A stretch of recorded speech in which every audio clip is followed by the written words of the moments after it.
Justo, vas-y Fontaine, car c'est toi le porte-drapeau des canonniers. Et comme tu ne remâches jamais à la peine, l'équipe de Reims, l'équipe de France doit gagner. Vas-y Justo, vas-y Fontaine, qu'on soit mené ou dominé, tu dois marquer. Comme en Suède, un but qui fait crouler la reine, et dont toi seul as le secret pour le signer.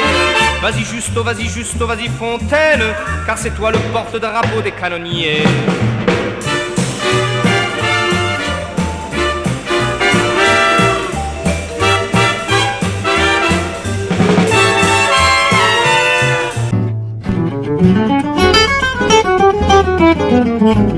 « 18 août 1933. Juste Fontaine naît dans le quartier de Guélise à Marrakech au Maroc, alors sous protectorat français. Sa mère était espagnole, son père français et fonctionnaire à la régie des tabacs. Fontaine débute le football au club de l'AS Marrakech. Il étudie au lycée Lyotais de Casablanca où il passe son baccalauréat. Il débute au niveau senior en 1950 à l'US marocaine de Casablanca.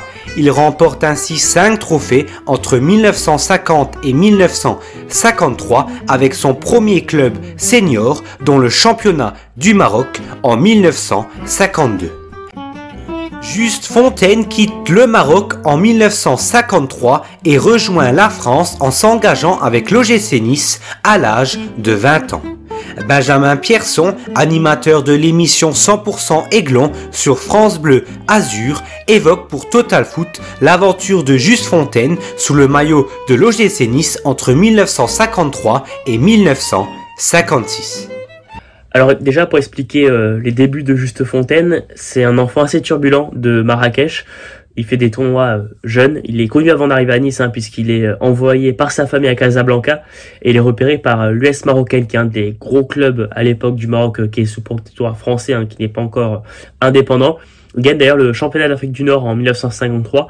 Entre-temps, Mario Zatelli, qui était entraîneur, adjoint, recruteur, qui était joueur aussi auparavant, entraîneur de l'OGC Nice, le voit jouer, et dès qu'il est champion d'Afrique du Nord en 53, il lui propose un contrat et de venir tout simplement en métropole, et l'histoire va commencer. C'est donc sur la Côte d'Azur que Juste Fontaine s'est véritablement révélé et a montré ses talents de buteur. Benjamin Pierson nous parle également de son image auprès des supporters et des fans du club niçois. Donc, il joue tout simplement à l'OGC Nice entre 53 et 56, 3 saisons durant lesquelles il va remporter 2 trophées. D'abord, la coupe en 1954 avec Berry sur le banc. Il dispute au total à l'OGC Nice 69 matchs pour 42 buts. Ça, c'est qu'en D1, 83 matchs, 52 buts, toutes compétitions confondues. Il joue beaucoup moins la dernière saison puisqu'il fait son service militaire. Il va gagner la Coupe de France avec l'OGC Nice en 1954. Donc, comme je le disais, sous les ordres de Berry, avec une fantastique équipe. Il y a Nuremberg, il y a Ujlaki, il y a Gonzalez, et puis forcément Carniglia et Juste Fontaine. Donc il marquera pas en finale, mais il marquera quand même en quart de finale une victoire 2-1 face à l'Olympique de Marseille, qui reste tout simplement le premier gros match de l'histoire de l'OGC Nice. Il y a eu cette finale en 52, remportée face à Bordeaux, une victoire 5-3, mais celui-ci il est particulier parce que l'OM est une équipe connue, reconnue, qui se préparait déjà à célébrer son titre. Je ne vais pas vous faire toute l'histoire, mais Nice n'était pas favori, et malgré tout l'équipe où Juste Fontaine évolue va gagner ce trophée. Et puis 2 saisons plus tard, malgré le fait qu'il s'entende de moins en moins bien avec les dirigeants, il va remporter le championnat en 1956 sous les ordres de Luis Carniglia, qui est un entraîneur argentin passé auparavant par l'OGC Nice d'ailleurs. La question que beaucoup se posent, c'est pourquoi est-ce que, surtout les supporters en fait, c'est que beaucoup de supporters de l'OGC Nice, de jeunes supporters qui ont peut-être 15-20 ans, parfois même plus âgés, ne savent pas forcément que Juste Fontaine a joué à l'OGC Nice. Voilà, pour beaucoup c'était une découverte, pour beaucoup c'est l'homme des 13 buts en Coupe du Monde, l'homme du Stade de Reims, mais pas forcément de l'OGC Nice. Pourquoi ? Parce qu'il fait partie d'une génération qui a tout gagné avec l'OGC Nice.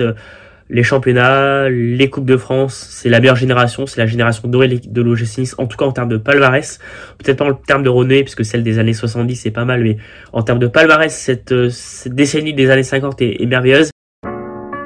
Après 3 saisons à Nice, Just Fontaine signe au Stade de Reims. Reims vient alors de disputer la finale de la première édition de la Coupe d'Europe des clubs champions face au Real Madrid. Le club rémois vient également de perdre Raymond Kopa, parti chez les Merengues pour 520 000 francs. Avec ce transfert, le Stade de Reims recrute alors Just Fontaine ainsi que Roger Piantoni et Jean Vincent. Pour sa première saison avec Reims, lors de la saison 1956-1957, Just Fontaine inscrit 30 buts en 31 matchs de championnat avant d'inscrire 34 buts en 26 matchs lors de la saison suivante. Fontaine termine meilleur buteur du championnat et réalise le doublé Coupe-Championnat avec Reims. Après une énorme saison 57-58, il va disputer la Coupe du Monde 1958 en Suède avec l'équipe de France. Avant le début du mondial suédois, Just Fontaine ne fait pas partie des titulaires au sein de l'équipe de France. Avec des blessures chez les cadres, Fontaine dispute les 2 matchs de préparation à la Coupe du Monde et aborde le tournoi comme titulaire. À l'occasion de ce mondial en Suède, Just Fontaine va découvrir Raymond Kopa, un duo qui fera des étincelles. La Coupe du Monde 58 débute parfaitement pour les Bleus, large vainqueur 7-3 du Paraguay lors du premier match, avec notamment un triplé de Just Fontaine. Lors du deuxième match, la France s'incline 3-2 face à la Yougoslavie malgré un doublé de Fontaine. Avec un nouveau but de Just Fontaine lors du troisième match, la France s'impose 2-1 face à l'Écosse. Direction les quarts de finale pour l'équipe de France. La France s'impose largement 4-0 en quart face à l'Irlande du Nord avec 2 nouveaux buts de l'attaquant du Stade de Reims. L'aventure va se terminer en demi-finale pour la France, éliminée après une défaite 5-2 face au Brésil de Pelé, futur champion du monde dans cette Coupe du Monde en Suède. Just Fontaine a inscrit un but dans cette demi-finale face aux Brésiliens avant de s'offrir un quadruplé lors du match pour la 3e place face à l'Allemagne de l'Ouest, victoire 6-3 des Français. La France termine 3e de ce mondial 58.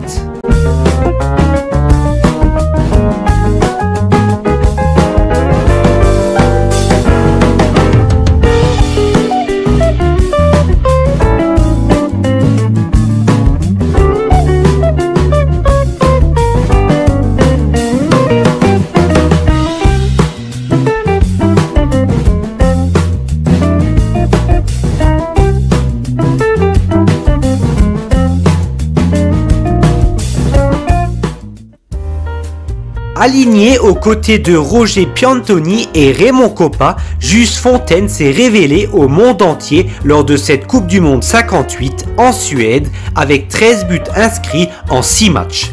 Il est le seul détenteur du nombre de buts marqués dans une seule Coupe du Monde. Un record qui est jusqu'à présent inégalé et le sera encore peut-être pour très longtemps. La fin d'année 58 sera marquée d'une 3e place au Ballon d'Or France Football pour Just Fontaine, derrière Raymond Kopa et Helmut Rahn.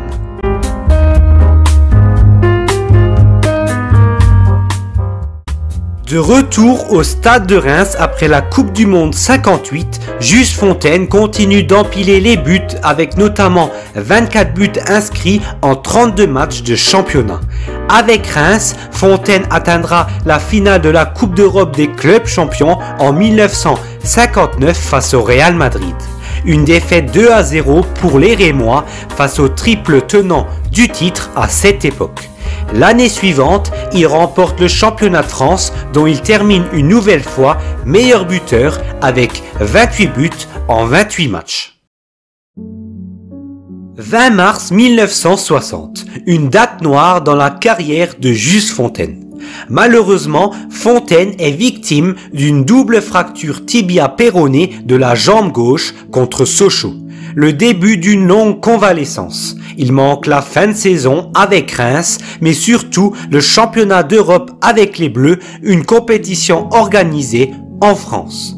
À peine remis de sa première blessure et quelques matchs joués, il subit une nouvelle fracture de la jambe gauche le 1er janvier 1961. Après 2 saisons en pointillé, Fontaine joue le dernier match de sa carrière en juillet 1962, une fin de carrière prématurée à seulement 27 ans.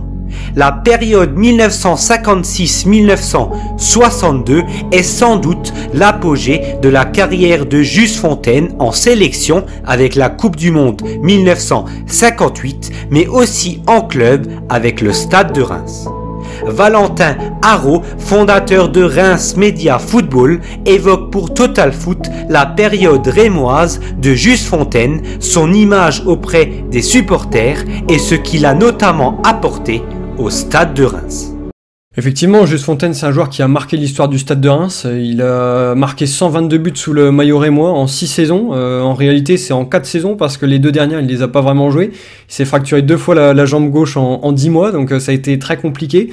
Mais il avait sur ces 4 saisons des statistiques impressionnantes avec à chaque fois des saisons à plus de 30 buts.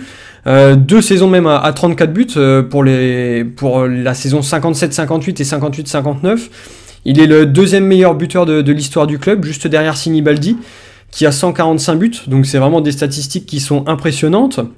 Et puis surtout, en Coupe d'Europe, il était arrivé en 56 pour remplacer Raymond Kopa, parti au Real Madrid. 3 ans plus tard, grâce à lui, le Stade de Reims retrouvait une nouvelle fois la finale de la Ligue des Champions. Just Fontaine était meilleur buteur de cette compétition avec 10 buts. Donc c'est vrai qu'il a eu aussi son importance sur la scène européenne avec le maillot du Stade de Reims. Donc il fait vraiment partie aujourd'hui des joueurs emblématiques passés par le club, au même titre que Kopa, que Jonquet, etc. Et aujourd'hui, il est tellement emblématique que le maire de Reims souhaiterait placer une statue à son effigie juste à côté de celle de Raymond Kopa, sur le parvis du stade. Donc ça peut vraiment être une bonne idée parce que ça permet aux jeunes générations de s'intéresser à ces anciens joueurs qui ont fait la gloire du Stade de Reims dans les années 50-60.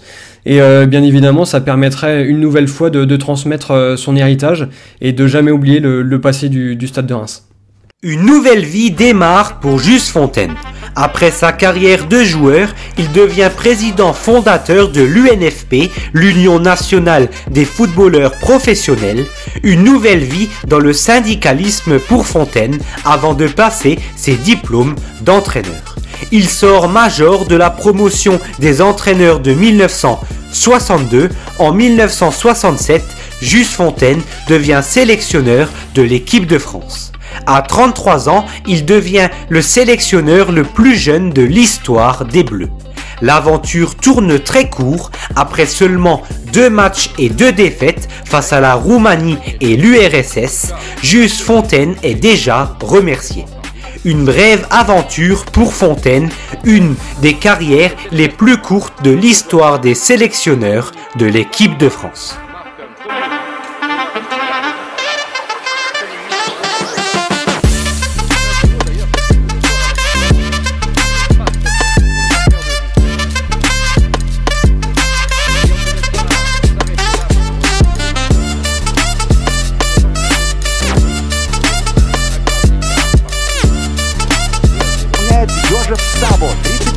Подача, Численко, гол!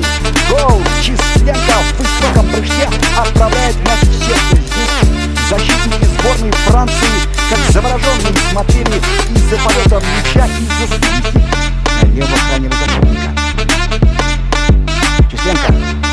Численко. Великолепная передача Стрельцова и проход Численко. Численко идет в штрафной удар. Гол! Гол! Численко выходит в сборную СССР вперед. 1973, Just Fontaine est nommé entraîneur du Paris Saint-Germain. Officiellement directeur technique, il travaille en duo avec l'entraîneur Robert Vico jusqu'au limogeage de ce dernier en septembre 1975.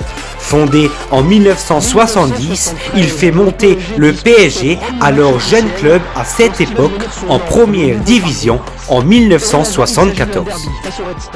La D2, parlons-en justement.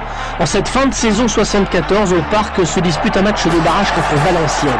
Paris doit saisir l'occasion et l'emporter s'il veut retrouver la D1. Mais un peu partout, le suspense est à son paroxysme. Mais Paris se libère enfin, reprend l'avantage par un troisième but, puis Dogliani entre dans la légende rouge et bleu en inscrivant le 4e but après être parti à la limite du hors-jeu. Contrat rempli, le PSG savoure sa première grande victoire, le club retrouve l'élite. Le PSG n'est depuis plus jamais redescendu. Le soir de la montée en première division, l'émotion est très forte. Juste Fontaine fait un malaise cardiaque après le coup de sifflet final, un malaise sans gravité. Après 3 belles années sur le banc du club parisien, Juste Fontaine devient ensuite entraîneur du Toulouse Football Club lors de la saison 1978-1979. Le club toulousain est alors en Division 2. Un an plus tard, il devient sélectionneur de l'équipe nationale du Maroc. Victime d'un accident de la route quelques jours avant le début de la Coupe d'Afrique des Nations 1980 au Nigeria, il cède le temps de la compétition son poste de sélectionneur à Mohamed Jabran et Hamadi Hamidouche. Le Maroc terminera 3e de cette CAN 1980. Après sa carrière de joueur, Juste Fontaine avait également assuré sa reconversion en se lançant comme représentant chez Adidas pendant 3 ans avant de s'installer définitivement à Toulouse en 1965 où il y ouvre son premier magasin d'articles de sport au nom de Justo Sport. Un premier magasin ouvert en décembre 65 avant l'ouverture d'une seconde enseigne dans le même quartier. Les deux fermeront respectivement en 1986 et 1990. Juste Fontaine a été également le pionnier des consultants télé. La Coupe du Monde 1978 en Argentine a été la première vague des consultants foot à la télévision française. Les Bleus de 1958 étaient à l'œuvre. Juste Fontaine était consultant sur TF1 aux côtés de Pierre Cangioni et Michel Drucker. Raymond Coppa était lui présent sur Antenne 2. Juste Fontaine ne se contentait pas de faire trembler les filets, il faisait aussi apprécier sa voix de chanteur. En étant jeune, au Maroc, Fontaine a participé à plusieurs radiocrochets amateurs avec son pote Gilles Bernard. Après le mondial suédois, Tony Truant, de l'attaquant des Bleus, son ami d'enfance lui dédie la chanson Vas-y Fontaine. Le duo enregistre aussi 2 maxi 45 tours en 1959 et en 1960. Le succès a été au rendez-vous dans un domaine où nous n'attendions évidemment pas le footballeur.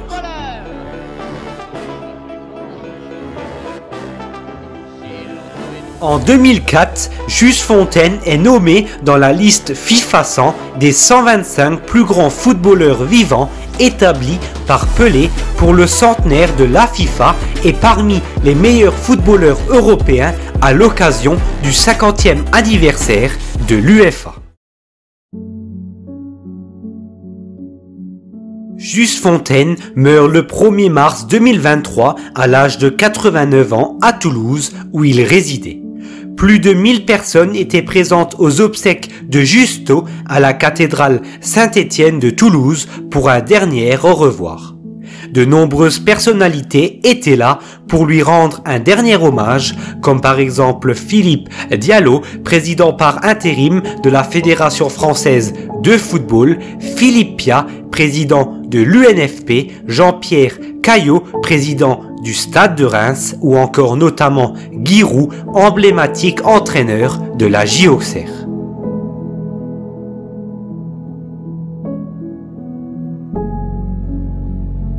Justo a une carrière fulgurante, brisée trop tôt par sa très grave blessure à la jambe gauche. Il est et restera dans la mémoire de tous dans l'histoire de l'équipe de France et du football français.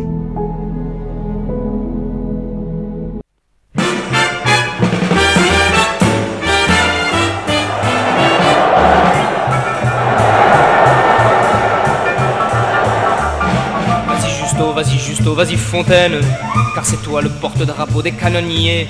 Et comme tu ne remâches jamais à la peine, l'équipe de Reims, l'équipe de France doit gagner. Vas-y Justo, vas-y Fontaine, qu'on soit mené ou dominé, tu dois marquer. Comme en Suède, un but qui fait crouler la reine, et dont toi seul as le secret pour le signer. Vas-y Justo, vas-y Fontaine, car c'est toi le porte-drapeau des canonniers.